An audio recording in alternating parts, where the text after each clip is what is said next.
نحمدہ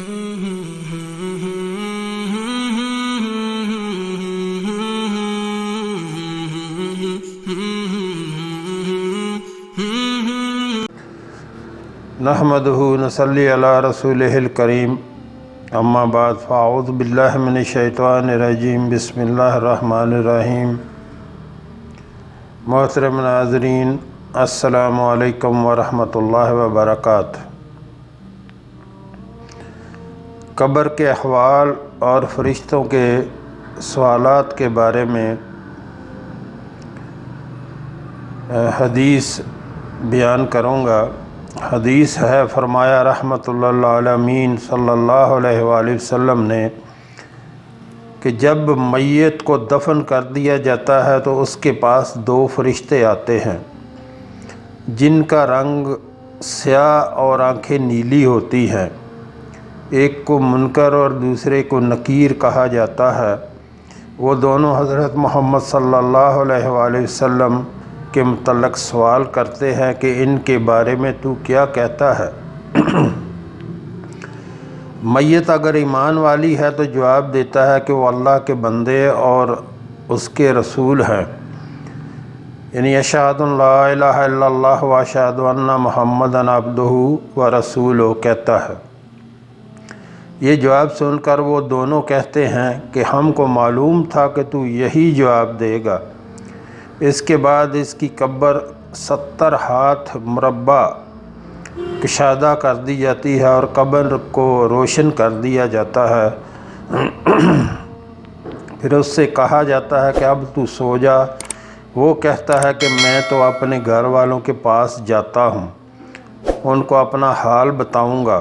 فرشتے کہتے ہیں یہاں سے واپسی کا قانون نہیں ہے، تو دلہن کی طرح سو جا جسے بس وہی جگا سکتا ہے جو اس کے گھر والوں میں سب سے زیادہ عزیز ہوتا ہے، یعنی اس کا شوہر۔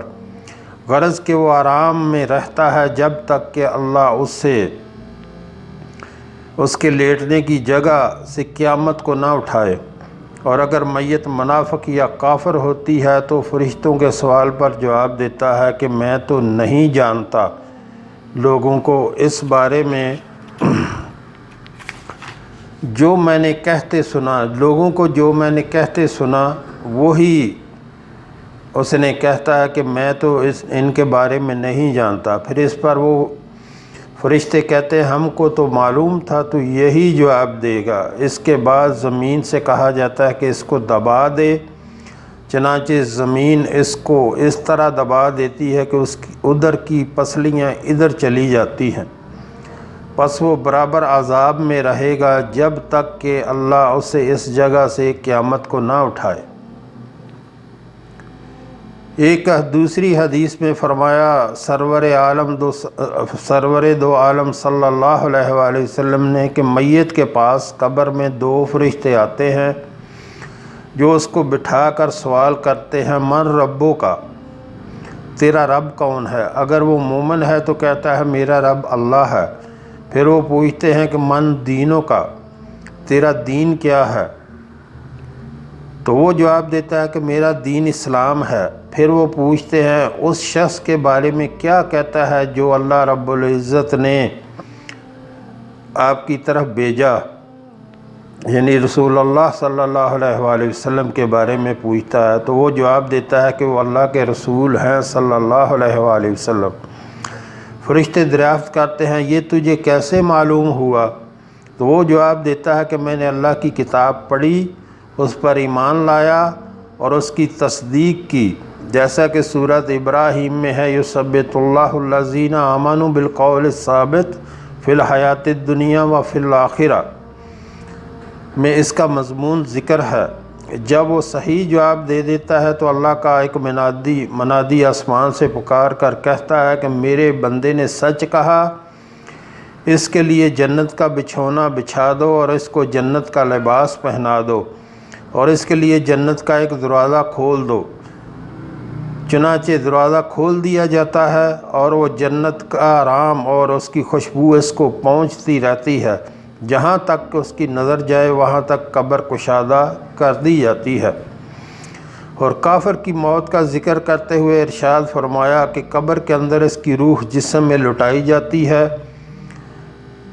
اور دو فرشتے آ کر سوال کرتے ہیں من ربو کا، تو وہ جواب میں کہتا ہے ہائے ہائے میں نہیں جانتا۔ پھر وہ کہ پوچھتے ہیں من دینوں کا، تو وہ کہتا ہے ہائے ہائے میں نہیں جانتا۔ پھر وہ پوچھتے ہیں کہ یہ صاحب کون ہیں جو تمہارے درمیان بھیجے گئے، یعنی رسول اللہ صلی اللہ علیہ وآلہ وسلم کے بارے میں پوچھتے ہیں، تو وہ کہتا ہے ہائے ہائے میں نہیں جانتا۔ اس پر آسمان سے ایک منادی پکار کا کہتا ہے اس نے جھوٹ کہا، اس کے نیچے آگ کا بچھونا بچھا دو اور اسے آگ کے کپڑے پہنا دو اور دوزخ کی طرف سے اس کے لیے ایک دروازہ کھول دو۔ چنانچہ دروازہ کھول دیا جاتا ہے اور دوزخ کی گرم ہوا آتی رہتی ہے اور قبر اس پر تنگ کر دی جاتی ہے، یہاں تک کہ اس کی ادھر کی پسلیاں ادھر چلی جاتی ہیں، یعنی اتنا قبر دباتی ہے اس کو۔ پھر ایک اندھا بہرا فرشتہ اس کو مارنے کے لیے مقرر کر دیا جاتا ہے، جس کے پاس لوہے کا ایک ایسا ہتھوڑا ہوتا ہے کہ اگر پہاڑ پر مار دیا جائے تو ضرور مٹی ہو جائے، اور وہ اس کو مارتا رہتا ہے کہ مارنے کی آواز کو انسانوں اور جنات کے علاوہ مشرق و مغرب کی تمام چیزیں سنتی ہیں۔ اس کے مارنے سے وہ مٹی ہو جاتا ہے اور پھر اس کے اندر روح لٹائی جاتی ہے، یعنی مارنے سے مٹی ہو جاتا ہے، پھر اس کو زندہ کیا جاتا ہے، پھر وہ مارتا ہے تو مٹی ہو جاتا ہے، تو قیامت تک یہی سلسلہ اس کے ساتھ ہوتا رہے گا۔ ایک حدیث میں فرمایا سید المرسلین صلی اللہ علیہ وسلم نے کہ کافر پر اس کی قبر میں 99 اژدہے مقرر کر دیے جاتے ہیں جو قیامت تک اس کو ڈستے رہتے ہیں۔ ان میں سے اگر ایک اژدہا زمین پر پھنکار مار دے تو زمین کبھی سبزہ نہ اگائے گی۔ ایک اور حدیث میں فرمایا محبوب رب العالمین صلی اللہ علیہ وآلہ وسلم نے کہ جب میت قبر میں داخل کر دی جاتی ہے تو اس کو ایسا معلوم ہوتا ہے کہ جیسے سورج چھپ رہا ہے، یعنی اس کو لگتا ہے کہ جیسے عصر کی نماز کا ٹائم ہے، لہٰذا وہ آنکھیں ملتا ہوا اٹھتا ہے اور فرشتوں سے کہتا ہے کہ مجھے چھوڑ دو میں نماز پڑھتا ہوں۔ تو اس کو عصر کی نماز کا جو ہے وہ وقت لگتا ہے کہ اس کو یہ ہوتی ہے جلدی کہ مجھے پہلے نماز ادا کر لینے دو، میری نماز چلی جائے گی، سورج غروب ہونے والا ہے۔ تو اگر وہ نمازی ہے تب ہی ایسا دھیان آئے گا، یہ یاد میں رکھیں۔ اگر وہ دنیا میں اس کو نماز کی فکر رہی ہے تو تب بھی اس کو نماز کا دھیان آئے گا، ورنہ نہیں آئے گا۔ ایک حدیث میں فرمایا سرور عالم صلی اللہ علیہ وسلم نے کہ بلا شبہ قبر آخرت کی منزلوں میں سے سب سے پہلی منزل ہے، اگر اس کے عذاب سے نجات پا گیا تو اس کے بعد جو کچھ ہے اس سے زیادہ آسان ہے، اور اگر اس سے نجات نہ پائی تو اس کے بعد جو کچھ ہے اس سے زیادہ سخت ہے۔ اور فرمایا کہ میں نے جب بھی کوئی منظر دیکھا تو قبر کے منظر سے برا ہی پایا۔ ایک حدیث میں فرمایا رسول رب العالمین صلی اللہ علیہ وآلہ وسلم نے کہ تم میں سے جب کوئی مر جاتا ہے تو قبر میں صبح و شام اس کا اصل ٹھکانہ جنت یا دوزخ اس کے سامنے پیش کیا جاتا ہے، اور اس سے کہا جاتا ہے کہ یہ تیرا ٹھکانہ ہے قیامت کو جب اللہ تجھے اٹھائے گا تو اس وقت تک مہلت ہے، اگر وہ جنتی ہے تو اہل جنت میں داخل ہو جائے گا، اور دوزخی ہے تو دوزخیوں میں چلا جائے گا۔ چونکہ دنیا کے بسنے والے انسان زیادہ تر دفن ہی ہوتے ہیں، اس لیے مرنے کے بعد سوال و جواب کا ذکر کرتے ہوئے سمجھانے کے لیے قبر کا لفظ استعمال کیا گیا ہے۔ جو لوگ دفن نہیں ہوتے ان سے بھی سوال و جواب ہوتے ہیں، مثلا جو کہ غیر مسلم ہیں، مثلا ہندو وغیرہ ہیں، تو وہ جلا دیتے ہیں، جی یہ اس کا جسم ہی جل گیا تو سوالات جوابات تو کس سے ہوں گے؟ تو اللہ اس چیز پہ قادر ہے کہ دوبارہ سے اس کو پھر بنا لے اور پھر اس میں روح ڈال دے، تو پھر اس سے سوال و جواب کرے۔ تو قبر کا عذاب میں، اور لوگ دفن نہیں ہوتے ان سے بھی سوال و جواب ہوتے ہیں اور عذاب میں مبتلا رہتے ہیں، اگر مومن ہے تو آرام پاتے ہیں۔ سور کیا ہے؟ سور حدیث ہے، فرمایا ہادی عالم صلی اللہ علیہ وسلم نے، سور ایک سینگ ہے جس میں پھونکا جائے گا۔ ایک اور حدیث میں فرمایا حضور پر نور صلی اللہ علیہ وسلم نے کہ قیامت کے روز لوگ اس حال میں جمع ہوں گے کہ ننگے پاؤں، ننگے بدن اور بغیر ختنہ کے ہوں گے۔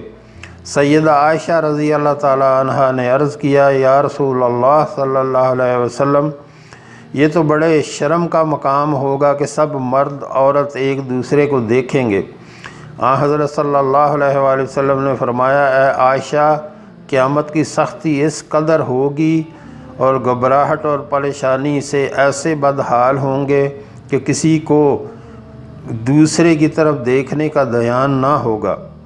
ایک اور حدیث میں فرمایا محبوب رب العالمین صلی اللہ علیہ وآلہ وسلم نے کہ سورج قیامت کے روز مخلوق سے اس قدر قریب ہو جائے گا کہ ان سے 1 میل کے فاصلے پر ہوگا، اور اس کی وجہ سے لوگ اپنے اپنے اعمال کے بقدر پسینہ میں شرابور ہوں گے، کسی کے ٹہنوں تک اور کسی کے گھٹنوں تک اور کسی کے تہمت باندھنے کی جگہ تک پسینہ ہوگا اور کسی کے منہ میں لگام کی طرح گھسا ہوا ہوگا۔ یعنی لوگ پسینے کے اندر اپنے اپنے گناہوں کے بقدر اس طرح کھڑے ہوں گے جیسے کوئی تالاب یا حوض میں گھس کر کھڑا ہو جائے۔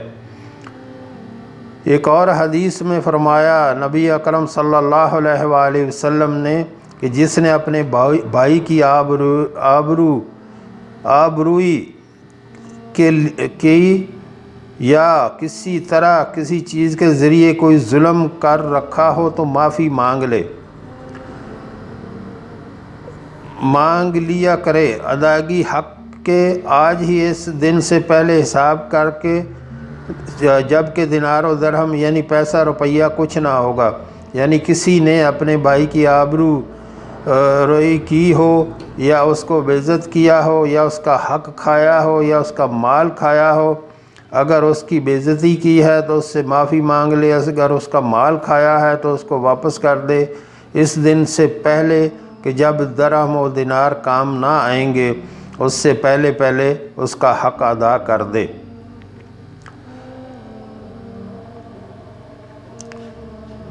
یعنی روپیہ پیسہ کچھ نہ ہوگا، ورنہ اگر ظلم کرنے والے کے پاس نیکیاں ہوں گی تو بقدر ظلم اس سے لے لی جائیں گی، اگر کسی نے کوئی ظلم کیا ہے تو اس سے نیکیاں لے لی جائیں گی، اور اگر اس کے پاس نیکیاں نہ ہوں گی تو دوسرے کی جو برائیاں ہوں گی وہ اس ظالم پر لاد دی جائیں گی۔ یعنی اس کا کہنے کا، اس کے تشریح میں آپ کو بتا دوں کہ اگر کسی نے کسی کے اوپر ظلم کیا، کوئی اپنا کسی کا مال کھایا یا کسی کا حق کھایا یا کسی کی بے عزتی کی، تو جو ہے کیونکہ اس دن درہم اور دینار کچھ نہیں ہوگا تو اس کی نیکیاں لے کے دوسرے کو دے دی جائیں گی۔ اگر اس کے پاس نیکیاں نہیں ہوں گی تو دوسرے کے جو گناہ ہوں گے وہ اس کے اوپر لاد دیے جائیں گے۔ تو اس سے پہلے کہ آنکھیں بند ہو جائیں، سانسیں بند ہو جائیں، اپنے آپ کو خود ہی جو ہے وہ دنیا میں رہ کر حساب کتاب کر لیا کریں اپنا، کہ میں نے کسی کا کچھ دینا لینا ہے یا کسی کے اوپر کوئی زیادتی کی ہے یا کسی کے اوپر کوئی ظلم کیا ہے، کسی سے اگر زیادتی کی ہے۔ بھائی کا کہنے کا مطلب یہ ہے کہ خاص بھائی یہ نہیں کہ جو آپ کا سکا بھائی ہو، مسلمان بھائی ہو یا کوئی بھی ہو، کسی غیر مسلم کے اوپر بھی آپ زیادتی نہیں کر سکتے جب تک کہ وہ آپ کے اوپر ہتھیار نہ اٹھائے یا اسلام کے بارے میں جو ہے وہ جو اسلام کو نقصان پہنچانے کے لیے نہ کچھ کرے، تب تک آپ کسی کے ساتھ نہ لڑائی کر سکتے ہیں نہ جھگڑا کر سکتے ہیں۔ تو ان چیزوں کا جو ہے خاص خیال رکھا جائے۔ ایک حدیث میں فرمایا شاف محشر صلی اللہ علیہ وسلم نے کہ قیامت کے روز تم لوگ حقداروں کے حقوق ضرور ادا کرو گے، بلکہ انسان تو انسان، جانوروں تک کے ظلم کے فیصلے ہوں گے۔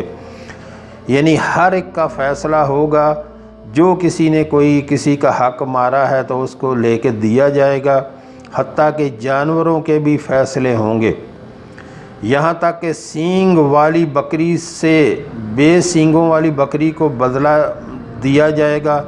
اگر بے سینگوں والی کو سینگوں والی نے مارا تو پھر بھی وہ جو بدلہ دیا جائے گا۔ ایک اور حدیث میں فرمایا رحمت عالم صلی اللہ علیہ وآلہ وسلم نے کہ قیامت کے دن سب سے پہلے مدعی اور مدعا علیہ دو پڑوسی ہوں گے، کہ قیامت کے دن سب سے پہلے جن کا کیس پیش کیا جائے گا اللہ سبحانہ و تعالیٰ کی عدالت میں، تو وہ دو پڑوسیوں کا جو ہے وہ کیس پیش کیا جائے گا۔ اس لیے میرے آقا صلی اللہ علیہ وآلہ وسلم نے پڑوسیوں کے حقوق کے بارے میں بار بار تاکید کی کہ ان کے ساتھ اچھا سلوک کریں۔ پڑوسیوں کے ساتھ اچھا سلوک کرنے کے دنیاوی فائدے بہت ہیں، اس میں اللہ کی بہت حکمت ہے۔ مثال کے طور پر اللہ نہ کرے کوئی بیمار ہو جاتا ہے تو سب سے پہلے پڑوسی جو ہے وہ پہنچتے ہیں، رشتہ دار تو دور ہوتے ہیں، وہ تو دیر سے پہنچتے ہیں، سب سے پہلے آپ کے ساتھ پڑوسی پہنچتے ہیں۔ پھر دوسرے، اگر آپ کے ساتھ پڑوسیوں کا اچھا سلوک ہے تو ایک دوسرے کی عزت آبرو کا خیال رکھا جاتا ہے، ایک دوسرے کی بہن بیٹی کا خیال رکھا جاتا ہے۔